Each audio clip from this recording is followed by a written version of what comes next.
సరే, ఇలా న్యాయాధిపతులు పరిపాలించాక ఇలా ఒక్కొక్కరు పరిపాలన అయిపోయాక సమూయేలు పరిపాలన వచ్చింది. సమూయేలు పరిపాలన వచ్చాక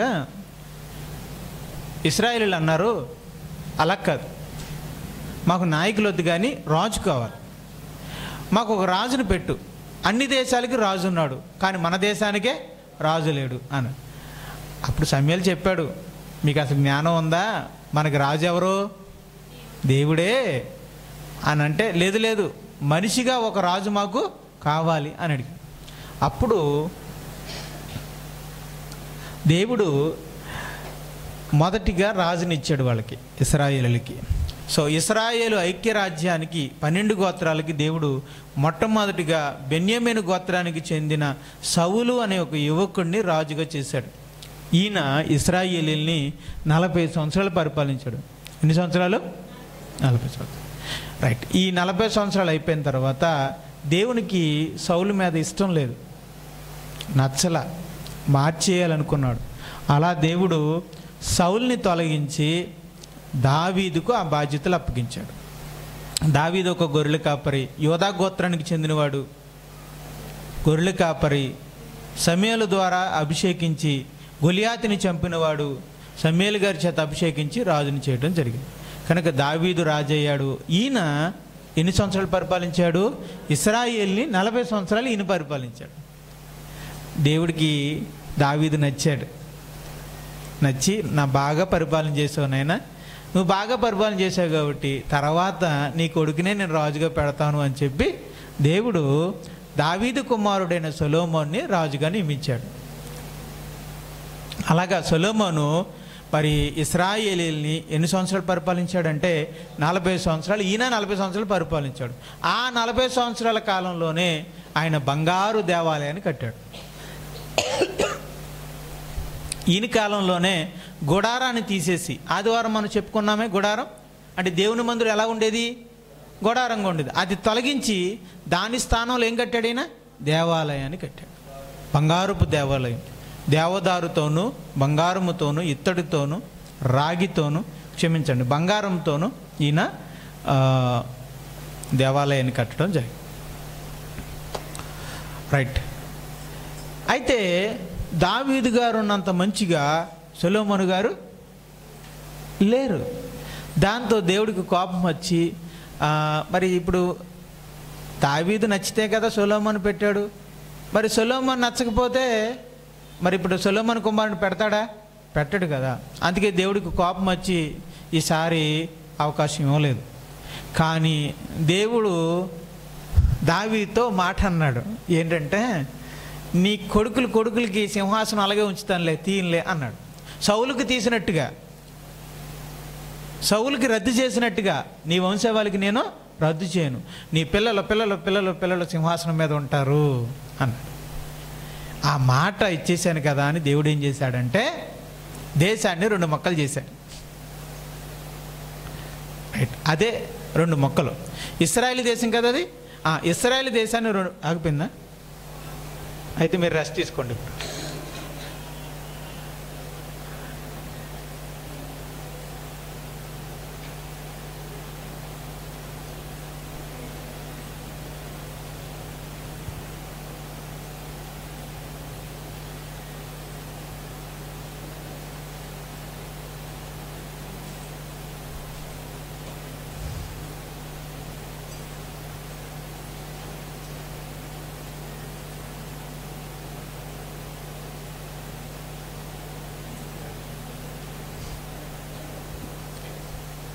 సొలొమోను మీద కోపం వచ్చిన దేవుడు అతని కుమారుడికి మొత్తం దేశాన్ని అప్పగించటం ఇష్టం లేదు.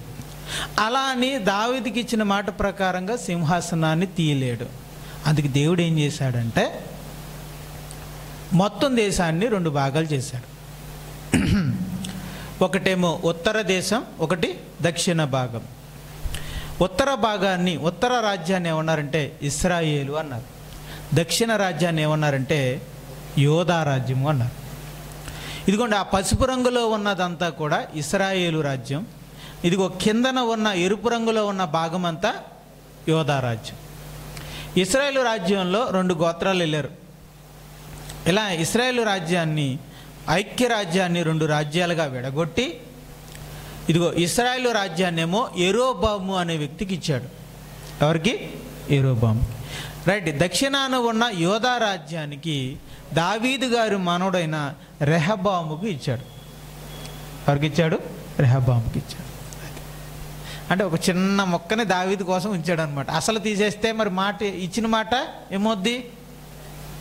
తప్పిపోద్ది కదా. కనుక ఇచ్చిన మాట తప్పిపోకూడదని చెప్పి ఒక చిన్న రాజ్యాన్ని మాత్రం విడదీసి అది మాత్రం దావీదు గారి మనవడికి ఇచ్చాడు. కానీ పెద్ద భాగాన్ని అంతటిని కూడా ఇవ్వలేదు. వాళ్ళని వేరే వాళ్ళకి ఇచ్చాడు. వేరే గోత్రానికి చెందిన వాళ్ళకి ఇచ్చాడు అనమాట. ఇలా మొత్తం మీద ఇశ్రాయేలు దేశం ఎన్ని భాగాలుగా విడిపోయింది చెప్పాలి నాకు? 2 భాగాలకి. ఏంటి ఆ భాగం? అది ఇశ్రాయేలు రాజ్యము, యూదా రాజ్యం. ఇశ్రాయేలు రాజ్యంలో ఇక్కడ మీకు ఉంటుంది చూడండి. రైట్. సో రాజ్యం అంతా 2గా విభజించబడింది. చూడండి, మీకు చదవండి, నేను చదువుతాను చూడండి. యోధా రాజ్యం ఒక భాగం ఏంటి? యోధా రాజ్యం. దీన్ని దక్షిణ రాజ్యం అన్నారు. దీన్ని ఇంచుమించు 20 మంది రాజులు పరిపాలించారు. ఈ రాజ్యంలో 2 గోత్రాలు ఉంటారు. ఒకటి యోధా గోత్రం, బెన్యామీను గోత్రం అంటారు. వీళ్ళని ఎవరు పరిపాలించారంటే దావీదు గారు కొడుకులు మాత్రమే పరిపాలించారు. వేరే వాడు మధ్యలోకి రాలా. వీళ్ళు ఈ రాజ్యం ఎంతకాలం నిలిచిందంటే 355 సంవత్సరాలు నిలిచింది. దీని రాజధాని ఏంటంటే యెరూషలేం. దీని రాజధాని ఏంటి? యెరూషలేం. ఇక రెండో భాగం పేరేంటండి? ఇశ్రాయేల్ రాజ్యం. దీన్ని ఏమని కూడా అనేవారు? ఉత్తర రాజ్యం. ఉత్తర రాజ్యాన్ని ఎంతమంది రాజులు పరిపాలించారు? 19 మంది రాజులు పరిపాలించారు. ఎవరా రాజులు అంటే ఒక సంతానం కాదు, 10 గోత్రాలకు చెందిన వాళ్ళు పరిపాలించారు. క్షమించండి, ఇందులో ఎంతమంది గోత్రాలు ఉన్నాయి? 10 గోత్రాలు. మరి యోధా రాజ్యంలో 2 గోత్రాలు, ఇశ్రాయేల్ రాజ్యంలో ఎన్ని గోత్రాలు? 10 గోత్రాలు. రైట్. దీన్ని 19 మంది రాజులు పరిపాలించారు. ఎన్ని కుటుంబాలంటే ఒక్క కుటుంబం కాదు, 9 వేరు కుటుంబాలు పరిపాలించారు. ఈ పరిపాలన, ఈ రాజ్యం ఎంతకాలం నిలబడిందంటే క్రీస్తు పూర్వం 922 నుంచి 712 వరకు, అంటే 210 సంవత్సరాల వరకు నిలబడింది. ఇందులో ఒక్క మంచి రాజులాడి అంటే నమ్మరు మీరు. ఇందులో ఒక్కడు కూడా మంచి రాజు కాడు. దీని రాజధాని షోమ్రోను. చెప్పండి, దీని రాజధాని ఏంటి? షోమ్రోను.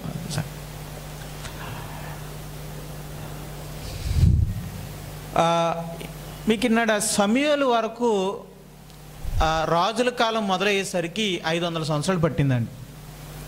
ఎంతకాలం? 5. అంటే ఇన్నాడ సమూయేలు అది మీకు ఎంతకాలం పట్టిందనేది మీకు చెప్పలేదు కదా. ఈ సమూయేలు పరిపాలన ఇచ్చేసరికి, ముగింపు వచ్చేసరికి మనకి 500 సంవత్సరాలు పట్టింది. అంటే న్యాయాధిపతులు పరిపాలించేసరికి ఎంతకాలం అయింది? 500. అంటే మొత్తం ఆదాం కాడి నుంచి ఎంత అయింది? ఆదాము నుండి నోవాహు వరకు 15, నోవాహు నుండి అబ్రహాముకు 500, అబ్రహాము నుండి మోషే గారి వరకు 500, మోషే గారి నుండి సమూయేలు గారి వరకు 500. మొత్తం ఎన్ని సంవత్సరాలు అయింది? 3000 సంవత్సరాలు అయింది. అది ఇప్పుడు 3000 సంవత్సరాల చరిత్ర చెప్పుకున్నాం మనం. రైట్. 3000 సంవత్సరాల తర్వాత ఇదిగోండి రాజుల పరిపాలన మొదలైంది. రాజుల పరిపాలన 500 సంవత్సరాలు జరిగింది. ఎన్ని సంవత్సరాలు? 500 సంవత్సరాలు. రైట్. మొదటిగా ఎవరు రాజు? సౌలు 40 సంవత్సరాలు. తర్వాత రాజు ఎవరు? దావీదు 40 సంవత్సరాలు. తర్వాత రాజు ఎవరు? సొలొమోను. ఈయన కూడా ఎన్ని సంవత్సరాలు? 40 సంవత్సరాలు. ఈయన తర్వాత ఏం జరిగింది? దేశం 2 ముక్కలు అయ్యింది. రైట్.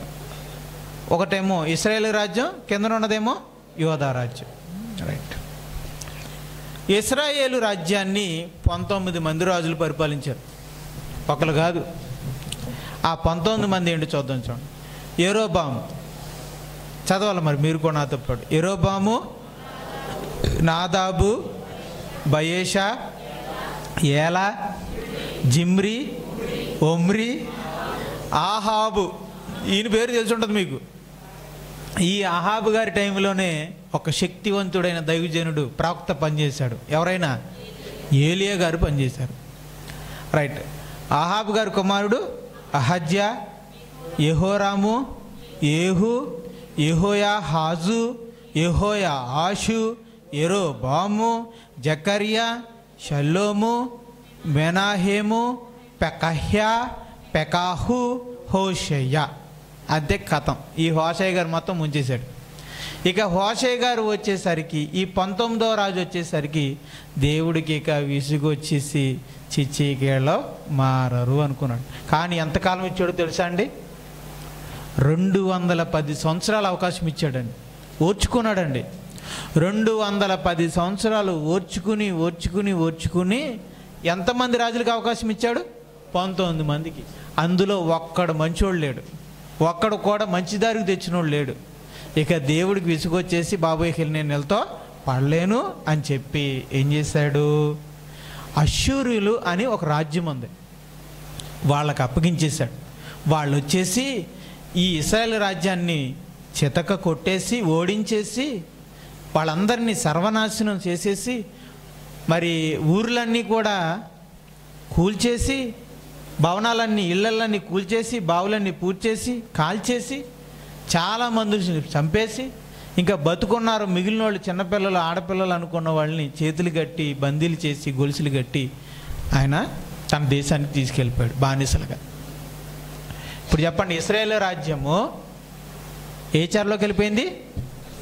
అష్షూరుల చెర. చెప్పండి, ఏ చెర? ఎన్ని గోత్రాలు వెళ్ళి? 10 గోత్రాలే. మరి యూదులు వెళ్ళలేదు. ఇంకా యోధా రాజ్యం అలాగే ఉంది. రైట్. ఇక్కడ మీకు ఇప్పుడు యోధ మరొక వైపున, ఇటువైపున ఈ 19 మంది పరిపాలిస్తుంటే, మరోవైపున యోధా రాజ్యాన్ని ఈ 20 మంది పరిపాలించారు. వీళ్ళు ఎవరో చూద్దాం. రెహబాము, అబియాము, ఆసా, యెహోషాపాతు, ఈయన మంచోడండి. యెహోరాము, అహజ్యా, మహాతల్లి అతల్య. ఈ అతల్య ఎవరో తెలుసా? The great. అహజ్య తెల్లేనండి. అందుకే అతల్య ఎవరో తెలుసా? ఇన్నాడు ఒక ఆయన పేరు, గొప్ప ఆయన పేరు చెప్పాను కదా, ఆహాబు గారు కూతురు. ఇవిడ తండ్రికి తగ్గ కూతురు, తల్లికి తగ్గ కూతురు. ఆ తల్లి పేరు ఎవరు తెలుసా? యెజబెలు. ఆ తల్లి గారి తల్లి పేరేంటి? యెజబెలు అనమాట. రైట్. ఆ తల్లి. నెక్స్ట్ యోవాషు, అమజ్య, ఉజ్జియా, యోతాము, అహాజు, హిజ్కియా. ఈ హిజ్కియా దేవుడికి ప్రార్థన చేస్తే దేవుడు ఎంతకాలం ఆయుష్కాలం ఇచ్చాడు? 15 సంవత్సరాల ఆయుష్కాలం ఇచ్చింది హిజ్కియా. తర్వాత మనష్షే. వామ్మో, వీడు మామూలుడు కదండి. దేవుడికి కోపం తీసుకురావడానికి ముఖ్య కారణం ఈయనే, మనష్షే. తండ్రి ఏమో పుణ్యాత్ముడు, కొడుకేమో భయంకరమైన పాపాత్ముడు. అసలు తండ్రికి కొడుకు అసలు సంబంధమే లేదు. హిజ్కియా ఏమో మహాభక్తుడు, మనస్సే ఏమో మహాదుర్మార్గుడు. ప్రవక్తల్ని కూడా చంపించేసేటట్టండి. కానీ నేను గమనించింది ఏంటంటే, యూదుల్ని ఎక్కువ సంవత్సరాలు పరిపాలించింది ఈయనే. 52 సంవత్సరాలు. ఏకంగా 52 సంవత్సరాలు పరిపాలించాడు. ఎక్కువ సంవత్సరాలు పరిపాలించే అవకాశం ఇచ్చాడు, కానీ ఎక్కువ దుర్మార్గంగా ప్రవర్తించాడు. కానీ ట్విస్ట్ ఏంటంటే, చేసిన పనికిమాల పనులని చేశాడు, కానీ చివరిలో మాత్రం మారుమనసు పొందాడు. సరే, మనస్సే. నెక్స్ట్ అంటారండి, యెషయా గారిని అంటండి రంపంతో నరికి మరీ చంపించాడటండి. యెషయా ప్రవక్తన్నాడు కదా, మహానుభావుడు. ఆ ప్రవక్తని నిలువుగా నరికించి మరీ చంపాడట అంటారు చరిత్రకారులు. రైట్. ఆమోను, యోషియా. ఆగిపోయేటి అయిపోయిందా? రైట్. మంచి. ఇప్పుడు ఇవ్వండి, ఎనర్జీ ఇవ్వండి, మీకు మరలా ఎనర్జీ ఇస్తాం. ఓకే, మంచి ప్రేమ మీద ఉంది.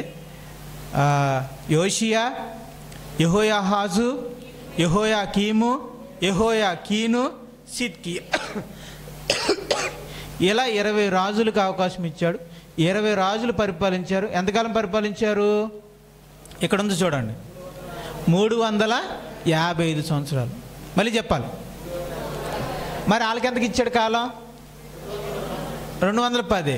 ఎందుకంటే వాళ్ళు అసలు సరవట్లేదు, అందుకని వాళ్ళని 210కి పంపించేశాడు చెరలోకి. కానీ వీళ్ళకి ఇంకొక ఎక్స్ట్రాగా 100 సంవత్సరాలు ఆగాడు. ఎందుకంటే వీళ్ళు మధ్యలో ఎవరు వస్తున్నారో మంచి రోజులు వస్తున్నారు కొద్దిగా. వాళ్ళకి అసలు అది లేదు, ఒకడంటే లేదు. వీళ్ళు ఒకడు కాకపోతే ఒకడన్నా మంచోడు వస్తున్నారు కాబట్టి దేవుడు కొంచెం ఎక్కువ కాలం ఇచ్చాడు, 355 సంవత్సరాల కాలం ఇచ్చాడు. ఇక అప్పటికి దేవుడు వాళ్ళని భరించలేక వాళ్ళను కూడా చెరలోకి పంపించాడు. అప్పుడు బబులోను చెరకు పంపించాడు. చెప్పండి, యూదులను ఎవరికి పంపించాడు అంటే అప్పటికి ఫామ్లో ఉన్నది ఎవరో బబులోను అనమాట. బబులోను దేశం ఫామ్లో ఉంది కనుక వాళ్ళకి అప్పగించేశాడు. మరి ఇశ్రాయేలు చెరలోకి వెళ్ళినప్పుడు ఎవరు ఫామ్లో ఉన్నారు? అషూరులు, కనుక వాళ్ళ చెరలోకి పంపించేశారు. అలాగా ఇశ్రాయేలుల 10 గోత్రాలేమో అషూరుల చెరలోకి, యోధా రాజ్యంలో ఉన్న 2 గోత్రాలు బబులోను చెరలోకి వెళ్ళిపోయారు. నేను అడుగుతున్నాను, దేవుని పిల్లలు ఎందుకు చెరలోకి వెళ్ళిపోయారు? దేవుణ్ణి విడిచిపెట్టి విగ్రహాల వైపుకి వెళ్ళడం, దేవుని విడిచిపెట్టి చెడు జీవితం జీవించడం వల్ల వెళ్ళిపోయారు. అంటే దేవుడు తన పిల్లలు తన విడిచి ధనాపేక్ష వైపుకు, లేకపోతే తనను విడిచి పాపం వైపుకు, తనను విడిచి మరి దేనినైనా సేవించడానికి వెళితే వారిని శిక్షిస్తాడనమాట. ఊరుకోడు, శిక్షిస్తాడు.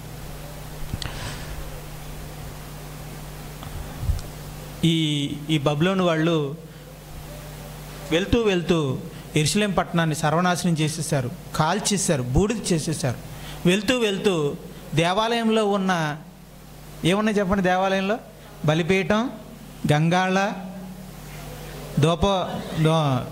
దీపవృక్షం, రొట్టెల బల్ల, దూప బలిపీఠం, మందసం, ఆ బంగారు ఉపకరణాలన్నీ ఎత్తుకెళ్ళిపోయి దేవాలయాన్ని గుణపాలతో కూల్చేసి అగ్గిపోలేసి తగలబెట్టేసి వెళ్ళిపోయారు.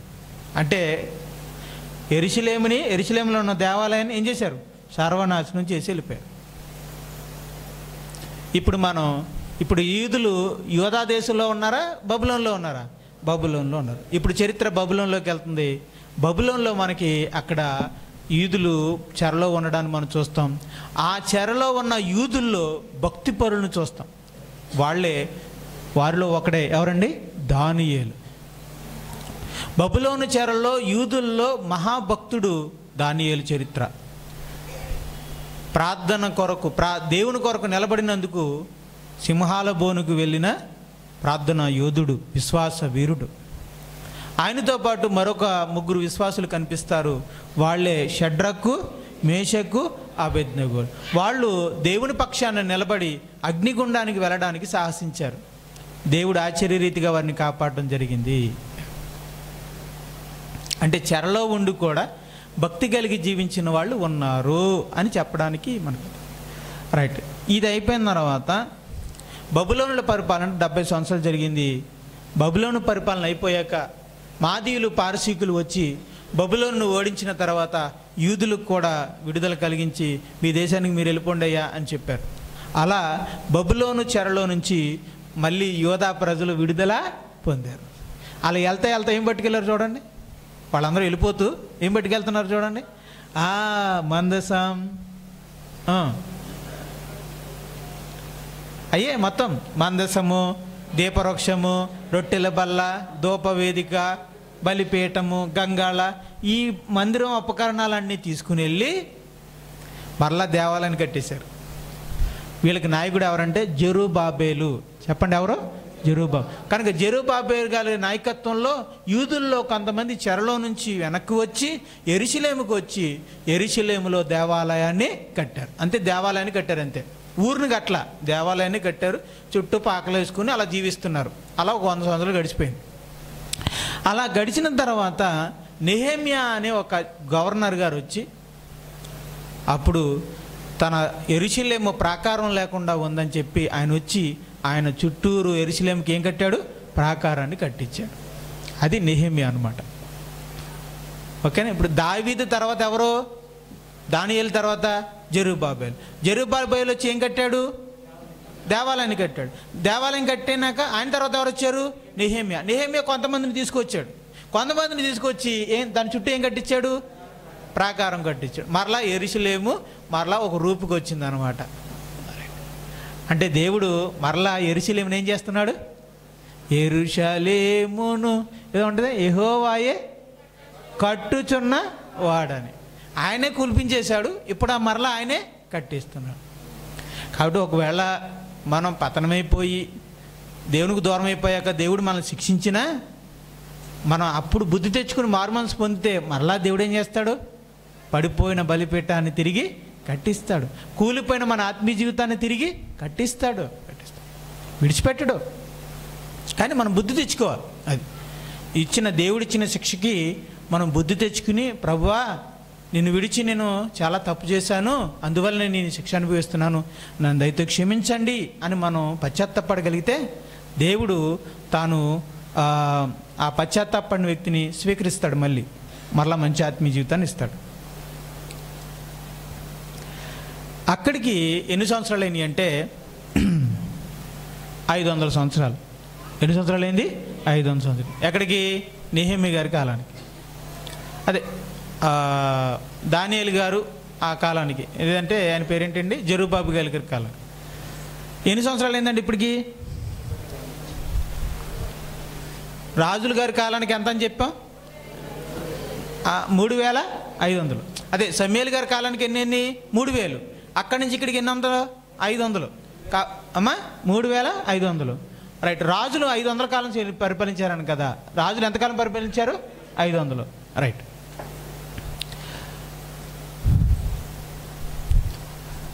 అప్పుడు ఎన్ని సంవత్సరాలు అవుతుంది? 3500. చెరలో 100 సంవత్సరాలు ఉన్నారు.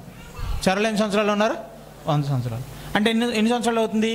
3600. అక్కడతో బైబిల్ ఆగిపోయింది. అక్కడతో బైబిల్ మలాకీ గ్రంథం ఆగిపోయింది. అలాగంతే, ఇంకా దేవుడి మాట రాలా. మరి తర్వాత 400 సంవత్సరాలు ఏమైంది? మరలా యేసుప్రభు పుట్టేదాకా మరలా దేవుని వాక్కు రాలేదు. మరి ఈ 400 సంవత్సరాల గురించి బైబిల్లో ఉందంటే 2 తెల్ల కాగితాలు తప్ప ఏమీ లేవు. అంటే ఈ 400 సంవత్సరాల్లో ఏం జరిగింది అనేది బైబిల్ రాయలేదు. అలానే అక్కడ ఏం జరగలేదని కాదు, చరిత్ర ఉంది, కానీ అది యూదుల చరిత్ర అని చెప్పి అక్కడ ఉంది అంతే. కానీ ఆ కాలంలో దేవుని వాక్యం వాళ్ళకి రాలేదు.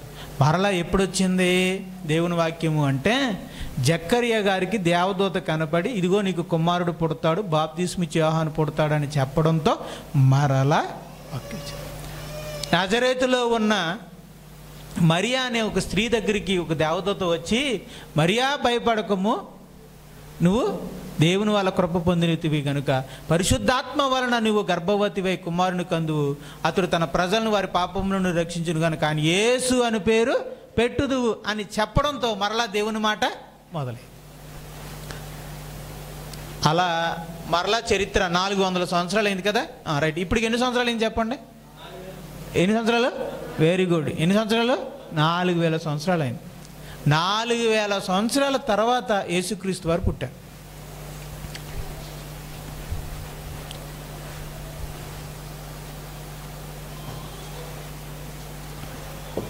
పాపం చేసి ఏదేను తోటలో నుంచి దేవుని సన్నిధిలో నుండి గెంటివేయబడినటువంటి మానవాళి 400 చరిత్రలో 4000 సంవత్సరాల తర్వాత యేసుక్రీస్తు వారు వచ్చారు. ఎందుకో తెలుసా? మరలా దేవుని సన్నిధిలోకి తీసుకెళ్ళటం.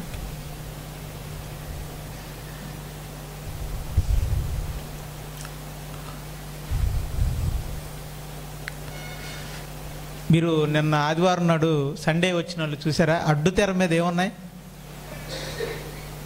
దేవుని సన్నిధికి వెళ్ళడానికి ముందు ఏముంది? అడ్డు తెర. అడ్డు తెర మీద ఏమున్నాయి చూసారా? బొమ్మలు ఉన్నాయి. దాని మీద ఏం బొమ్మలు అయ్యి? Very good. ఏ బొమ్మలు? రైట్. దాని అర్థం ఏంటి తెలుసా? ఏదేని తోటలోంచి దేవుడు ఆదమ్మవ్వని పంపించాడా? పంపించినప్పుడు లోపలికి రాకుండా ఏం పెట్టాడు అడ్డంగా? కేరుకులు. అంటే పాపం చేసిన మీరు బయటికి వెళ్ళిపోవాలి తప్ప నా లోపలికి వెనక్కి రావడానికి వీలు లేదని అర్థం అక్కడ.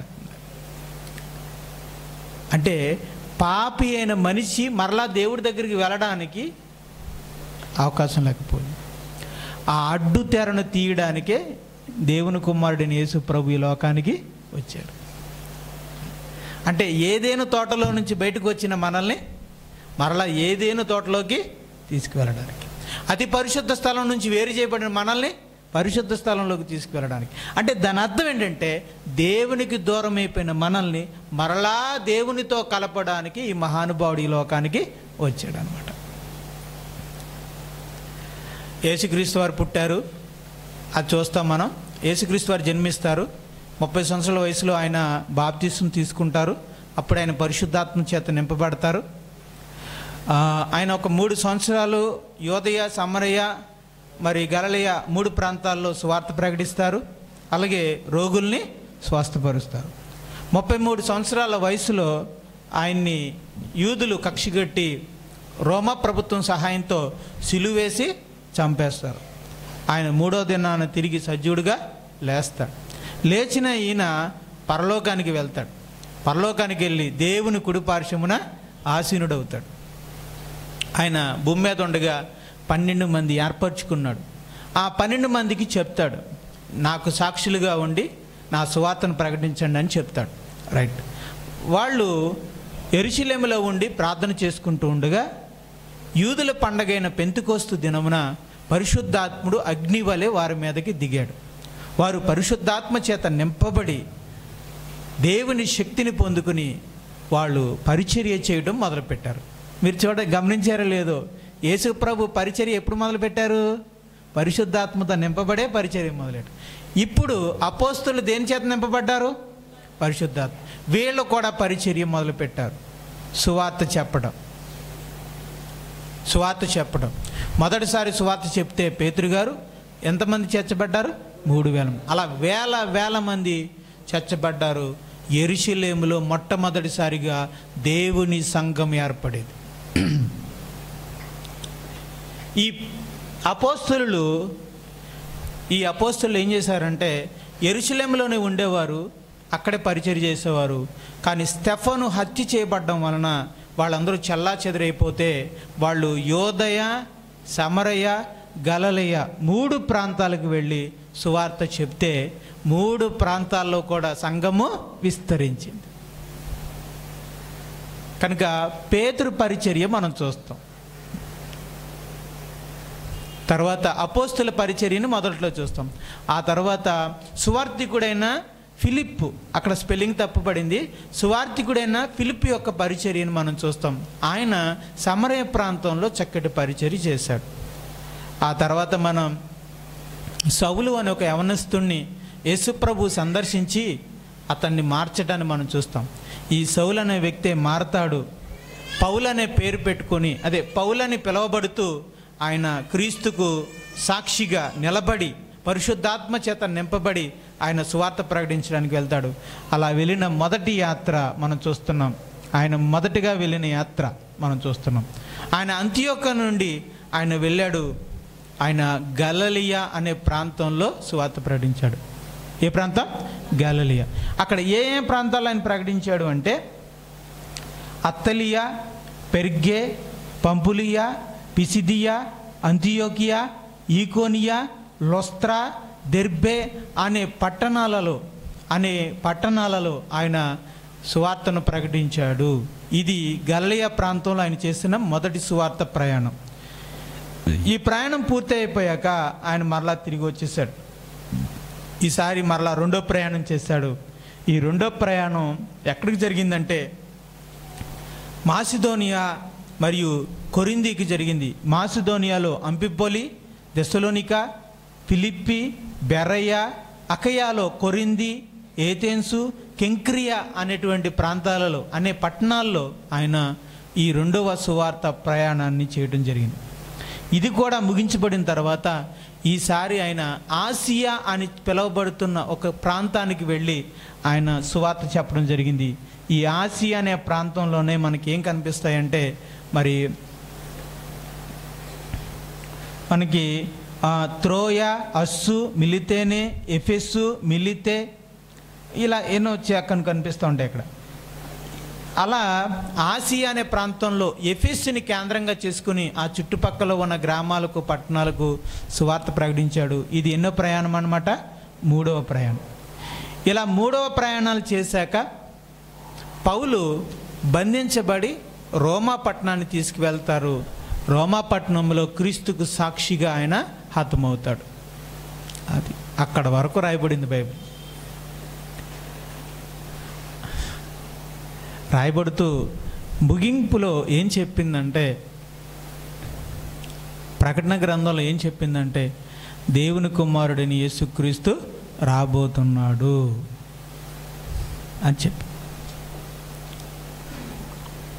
మరలా రాబోతున్నాడు అని చెప్పి ముగింపులో ఒక మాట ఉంటుందండి. ప్రకటన గ్రంథం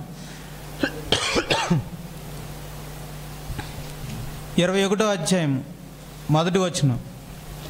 అంతటి నేను క్రొత్త ఆకాశమును క్రొత్త భూమిని చూచితిని. అలాగే 22వ అధ్యాయము 7వ వచనం. ఇదిగో నేను త్వరగా వచ్చుచున్నాను, ఈ గ్రంథములోని ప్రవచన వాక్యములు గైకొనువాడు ధన్యుడు అని చెప్తూ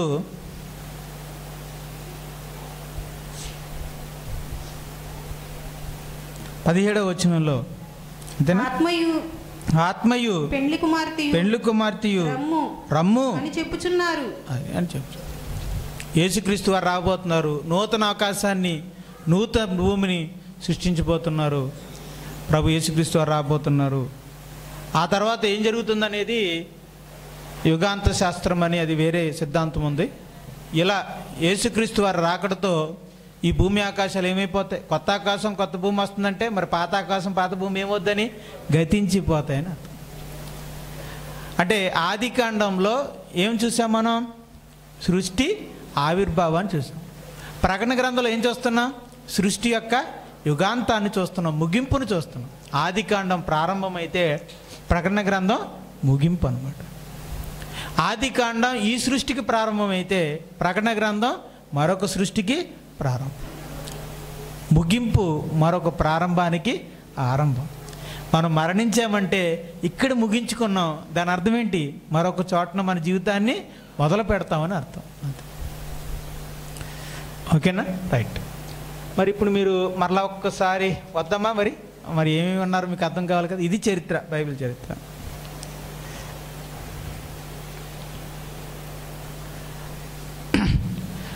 మళ్ళీ ఒకసారి మీకు ఓవర్లుక్గా చెప్తాను చూడండి.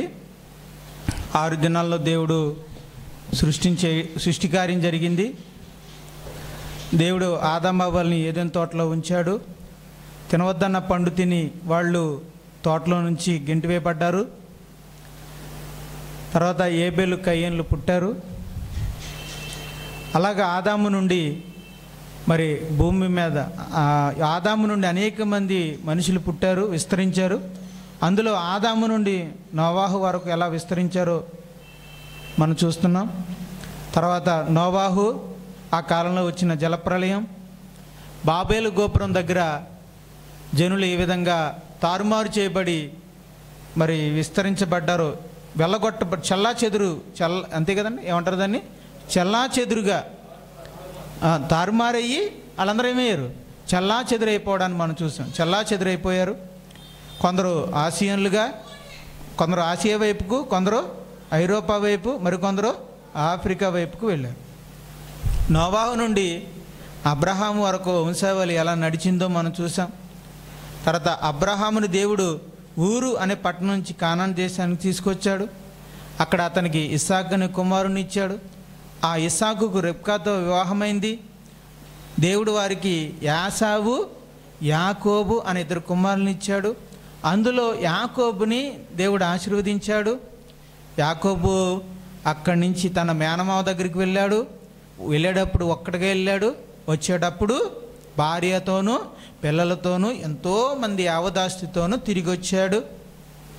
అతనికి 12 మంది కుమారులు.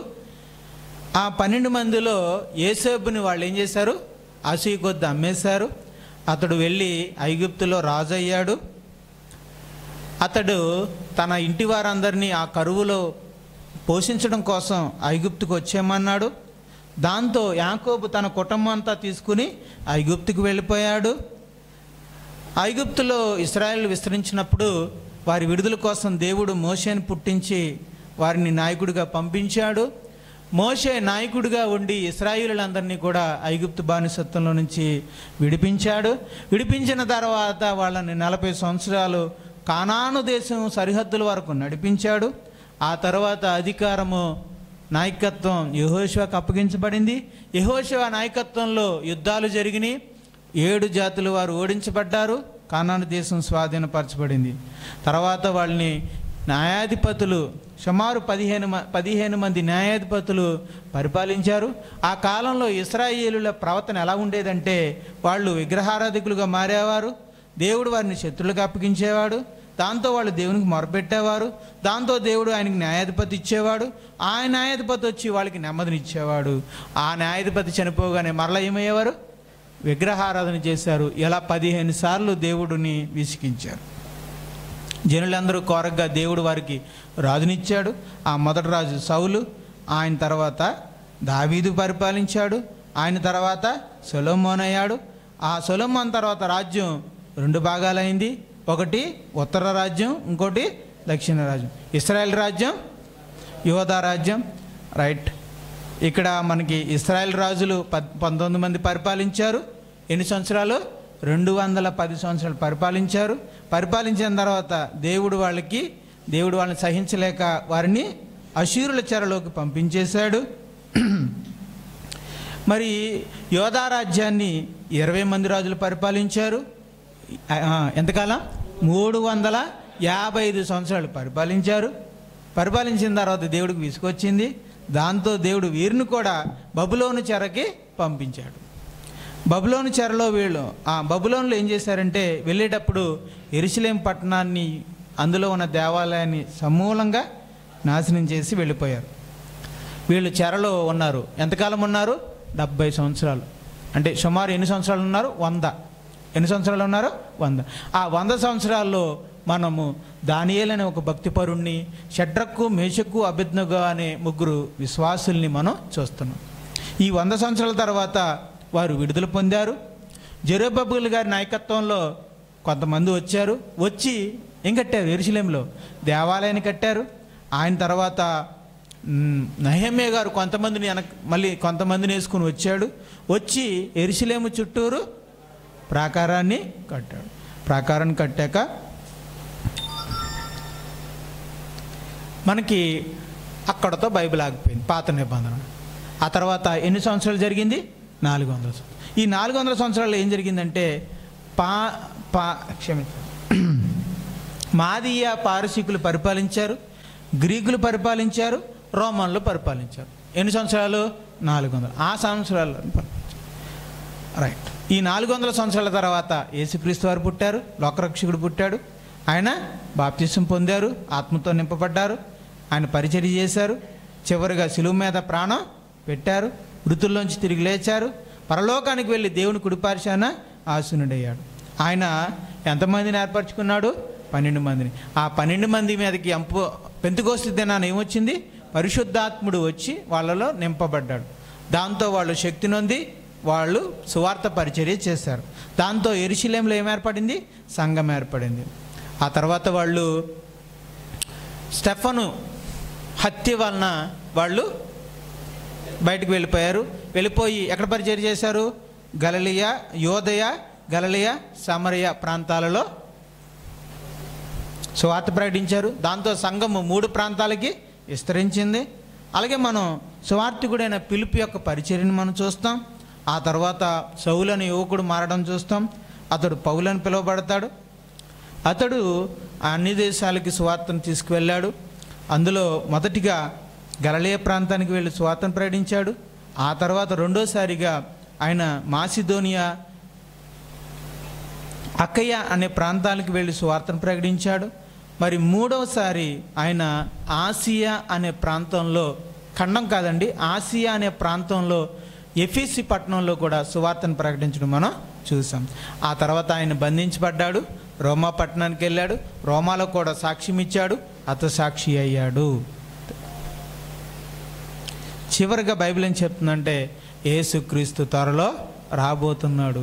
ఇప్పుడున్న ఆకాశం, ఇప్పుడున్న భూమి గతించును, కొత్త ఆకాశం, కొత్త భూమి వచ్చును. చివరిగా బైబిల్ ఏముంటుందంటే, ఆత్మయు పెండ్లి కుమార్తెయు ఏమంటుంది? రమ్ము, ఇదిగో నేను త్వరగా వచ్చుచున్నానని ప్రభు అంటున్నాడు. భూమి మీద ఉన్న ఆత్మ ఏముంటుంది? ప్రభు ఎక్కడున్నాడు? పైన ఉన్నాడు. ఆత్మ ఎక్కడుంది?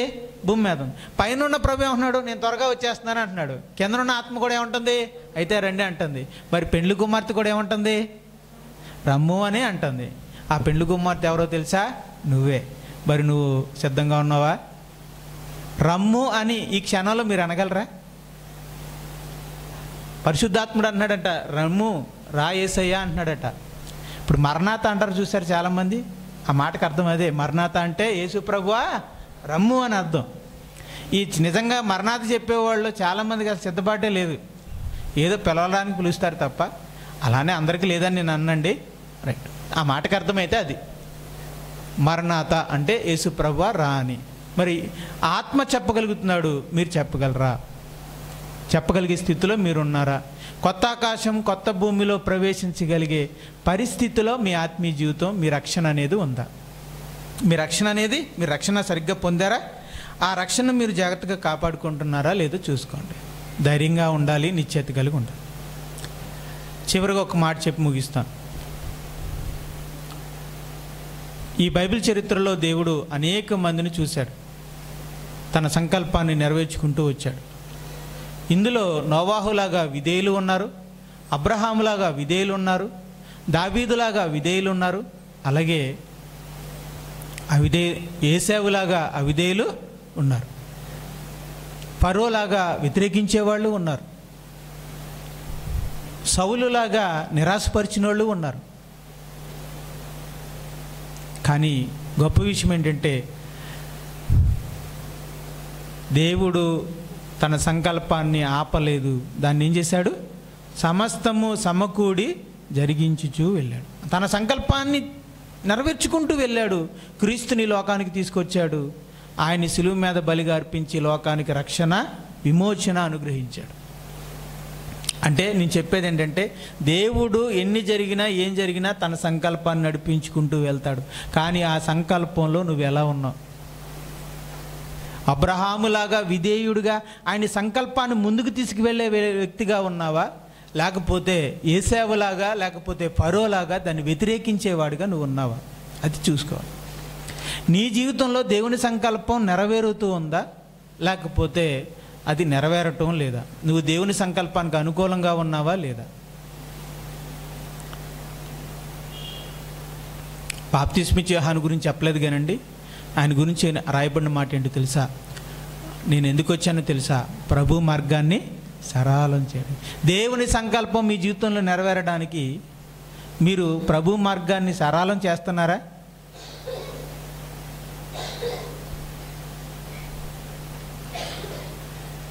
బాప్తిస్మిచ్చే యోహాను ప్రభు మార్గాన్ని సరళం చేశాడు. మరి పరిసయ్యులు ఆయన సంకల్పాన్ని నిరాకరించారు. బాప్తిస్మిచ్చే యోహాను తన జీవితంలో సంకల్పాన్ని నెరవేర్చాడు, నెరవేరడానికి అనుమతినిచ్చాడు. ఆ విధంగా తన జీవితాన్ని అనుకూలంగా మలుచుకున్నాడు. కానీ పరిసయ్యులేమో దేవుని సంకల్పాన్ని వ్యతిరేకించారు, విరోధించారు. కానీ దేవుడు తన సంకల్పాన్ని ఆపాడా? ఆపలేదు. కనుక సంకల్పం నడుస్తూనే ఉంటుంది. కానీ ఆ సంకల్పంలో నువ్వు బాప్తిస్మిచ్చే యోహానులాగా ఆయన మార్గానికి సిద్ధపరుస్తావా, లేకపోతే అడ్డులు వేసుకుంటావా నీ జీవితంలో అనేది దాన్ని బట్టే రేపొద్దున తీర్పు పొందుతాం. ఉదాహరణగా మాట చెప్తున్నానండి. ఒక విశ్వాసి అయిన పురుషుడే ఉన్నాడు, యువకుడే ఉన్నాడు. తనకు పెళ్లి చేసుకునే వయసే వచ్చింది. తన సంకల్ప ప్రకారంగా దేవుని సంకల్పానికి ఎలా రోడ్డు వేసుకోవాలంటే విశ్వాసి అయిన భార్య నాకు రావాలి అని కోరుకుంటే ఆయన జీవితంలో దేవుని సంకల్పం నెరవేరుతుంది. అనుకూలంగా ఉన్నాడని అర్థం. నాకు అందమైన భార్య కావాలి, విశ్వాసి అయినా కాకపోయినా పర్వాలేదేమో, కానీ అందము, చందము, చదువు, డబ్బు ఈ 4 ఉన్న వ్యక్తి నాకు కావాలి అని అనుకుంటున్నాడు అంటే ఆయన జీవితంలో దేవుని సంకల్పం నెరవేరదు. అతను ఆటంకంగా ఉన్నాడు. అతను అటు అందం అనే మోహంలోను, సౌందర్యం అనేటువంటి వ్యామోహంలోను, చదువు, డబ్బు కావాలని వ్యామోహంలోను తను ఉన్నాడు కనుక అవే మనకు ముఖ్యం అనుకున్నాడు కనుక ఆయన జీవితంలో దేవుని సంకల్పం నెరవేరదు. అతను దేవుని సంకల్పానికి విధేయుడిగా ఉన్నాడా, వ్యతిరేకంగా ఉన్నాడా? వ్యతిరేకంగా ఉన్నాడు. ఇప్పుడు మీ జీవితంలో మీరు దేవుని సంకల్పం నెరవేరుతున్న దేవుని సంకల్పానికి అనుకూలంగా ఉన్నారా, వ్యతిరేకంగా ఉన్నారో చూసుకోండి. దానికి చేసేదల్లా ఏం లేదు. నోవాహులాగా సరెండర్ అవడమే. ఏంటి ప్రభా నీ చిత్తం ఏంటి? నా వివాహ విషయంలో నీ చిత్తం ఏంటి ప్రభా? అందం చందాలని చూసుకోను, ఎలా ఏ అమ్మాయిని చేసుకోమంటావు, ఏ అబ్బాయిని చేసుకోమంటావు, అలా అప్పగించేయడమే. ఏం చదువు చదవమంటావు, ఏ ఉద్యోగం చేయమంటావు, ఏ చదువులోకి వెళ్ళమంటావు, ప్రభా మనం ఏ ఊర్లో ఉండమంటావు, ఎలాంటి ఇంట్లో ఉండమంటావు, ఏం మీరు చెప్పండి, మీరేమంటారో, మీరు ఏ విధంగా నడిపిస్తే నేను ఆ విధంగా వెళ్తాను అని మనల్ని మనం దేవునికి అప్పగించుకోవడం. విధేయులుగా, ఇంకో మాట చెప్తాను, విధేయులుగా ఉన్న వారిలో కూడా కొంతమంది తప్పులు చేశారా లేదా అండి? విధేయులుగా ఉన్న వాళ్ళు అనుకున్న వాళ్ళు కూడా ఏం చేశారు, అప్పుడప్పుడు పొరపాట్లు చేశారు. అందులో అబ్రహాం తీసుకుంటే ఆగరమ్మను పెళ్లి చేసుకుని తప్పు చేయలేదు, తిప్పలు పడలేదు. కానీ దేవుడు తన సంకల్పాన్ని, అక్కడతో దేవుని సంకల్పం ఆగిపోయిందా, అయినా సరే దేవుడి సంకల్పాన్ని నడిపించాడా లేదా? అంటే విశ్వాసులు అప్పుడప్పుడు తొంటర పనులు చేసినా, చిన్న చిన్న మిస్టేక్లు చేసినా దేవుడు వాటి గుండా కూడా తన సంకల్పాన్ని నెరవేరుస్తాడు. ఎప్పుడో తెలుసా, విశ్వాసి తన తప్పు తాను తెలుసుకుని తప్పు అయిపోయింది ప్రభువా అని ఎప్పటికప్పుడు క్షమాపణలు చెబుతూ ఉంటే అప్పుడు ఆటంకాలలో కూడా, అవిధేయతల్లో కూడా ముందుకు తీసుకెళ్తాడు. దావీదు కూడా మధ్యలో తప్పులు చేశాడు, కానీ ఆ ఆటంకాల్లో కూడా దేవుడు దావీదు జీవితంలో దేవుని సంకల్పాన్ని నడిపించాడు. ఎందుకనంటే నువ్వు తప్పు చేశావు దావీదు అన్నప్పుడు, అవును ప్రభువా నేను తప్పు చేశాను అని కన్నీరు మున్నీరుగా ఏడ్చి పశ్చాత్తాపడ్డాడు. కాబట్టి కనుక విశ్వాస జీవితంలో మనం ఎల్లప్పుడూ దేవుని సంకల్పానికి అనుకూలంగా ఉండలేం. కొన్ని సమయాల్లో మన స్వార్థమో, లేకపోతే ఒక్కోసారి మనం అహంకారానికో, లేకపోతే ఏ దురుద్దేశంతోనో మనం ముందుకెళ్ళిపోతాం. దేవుని చిత్తం ఇది తెలుసు, అయినా సరే అందమైన అమ్మాయి అని చెప్పి చేసేసుకుంటారు. ఫర్ ఎగ్జాంపుల్ చెప్తున్నానండి, ఇది తెలుసు దేవుని విశ్వాసాలు చేసుకోవాలని, కానీ అందం ఉంది కదా అని చేసేసుకుంటాడు. ఆ తర్వాత తిప్పలు పడతాడు. అప్పుడు ప్రభు దగ్గరికి వచ్చి, ప్రభువా నువ్వు అప్పుడే చెప్పావు, నేను వినలేదు, దాన్ని క్షమించి ప్రభువా అని అంటే, అప్పుడు ఆ వ్యక్తి నుండి కూడా తన జీవితాన్ని, తన సంకల్పాన్ని ఏం చేస్తాడు. కొంతమంది విశ్వాసులు దురుద్దేశంతోనో స్వార్థంతోనో అప్పుడప్పుడు కొన్ని మిస్టేక్లు చేస్తూ ఉంటారు. కానీ ఆ మిస్టేకులను కూడా దేవుడు ఏం చేస్తాడు, అనుకూలమైనవిగా తన సంకల్పంగా దేవుడు మార్చుకోగలడు. కాబట్టి దేన్ని బట్టి తప్పులు జరిగినప్పుడు నిరాశపడకండి, కానీ పశ్చాత్తాపడండి. దేవుడు కీడును కూడా చెప్పాలి మేలుగా మార్చుతాడు. ఎప్పుడు మారుస్తాడు? కీడు విషయమే మనం పశ్చాత్తాపడితే ఆ కీడును కూడా ఏం చేస్తాడు, మేలుగా మారుస్తాడు. అంత గొప్ప దేవుడు. మనమందరం కూడా నమ్మి బాప్తిసం పొంది దేవుని సంకల్పంలో ఉన్నాం. ఆ సంకల్పానికి అనుకూలంగా మనం జీవిద్దాం. తప్పులు జరుగుతున్నాయా, పశ్చాత్తాపడదాం. వాటిని కూడా దేవుడు మేలుకరంగా మార్చి దేవుని సంకల్పాన్ని మన జీవితంలో ముందుకు తీసుకువెళ్తాడు ఆయన. దేని విషయంలో నిరాశపడకండి, దేని విషయంలోనూ నిస్పృహలకు, లేకపోతే ఆత్మీయ జీవితంలో నేను వెనక్కి వెళ్ళిపోతాను, ఇంకెందుకు నాకు అని మీరు ఎప్పుడు వెనక్కి వెళ్ళకండి, ముందుకే వెళ్ళండి. జరుగుతాయి ఆ పొరపాట్లన్నింటినీ కూడా మరి మంచి విషయాలుగా మార్చి, ఏ విషయంలో మనం పొరపాట్లు చేశామో ఆ విషయంలోనే మేలైన వారిగా, ఉపయోగపడేవారిగా మారుస్తాడు దేవుడు. యాకోబు ఒక మోసగాళ్ళు అంటాడు, మరి అలాంటి వ్యక్తిని ఒక నిజాయితీపరుడిగా మార్చలే. సౌలే ఒక దుర్మార్గుడు, భయంకరమైన వ్యక్తి, అలాంటి వ్యక్తిని అన్ని జనులకు సువార్త ప్రకటించేవాడిగా మార్చలా.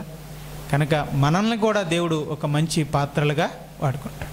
మనం చేయగలిగింది అలా ఒకటే, దేవుని సంకల్పానికి విధేయత, ఎప్పటికప్పుడు పశ్చాత్తాపం. చెప్పండి, విధేయత చూపాలి, చేసిన పాపాలకు పశ్చాత్తాపడుతూ ఉండాలి, అంతే. ప్రభు ఏంటి ప్రభు, మరి మీరు 2 దారిలో వెళ్ళాలనుకున్నప్పుడు ఏంటి ప్రభు ఏం చేయమంటారు?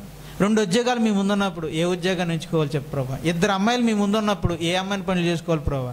ఏ 2 ఊర్లకు వెళ్ళాలనుకున్నప్పుడు ఏ ఊరికి వెళ్ళాలి ప్రభు అని మీరు అడుగుతూ ఉన్నాడు. ప్రార్థన చేస్తే, మీరు విధేయత చూపిస్తే, మీ స్వార్థాన్ని, మీ ఆలోచన మీరు చెప్పేటప్పుడు కూడా దేవుడు ఆ ఊరికి వెళ్తే కొంచెం బాగుంటుంది ప్రభా, ఒకవేళ ఆ ఊరు వెళ్ళమంటావా అని మీరు అనేయకూడదు, మనం అనేయకూడదు. నీ ఇష్టం ప్రభా, ఏం చేయమంటావు? ఈ ఊరికి వెళ్తా, ఆ ఊరికి వెళ్తా, ఈ 2 ఊర్లో ఎటు వెళ్తే మంచిది అంటావు, నేను నీ చిత్తమేంటి ప్రభా అని ఆయన దగ్గర పెట్టి ముందుకెళ్ళేవారుగా మనం ఉంటాం. ఓకేనండి, ప్రార్థన చేసుకో.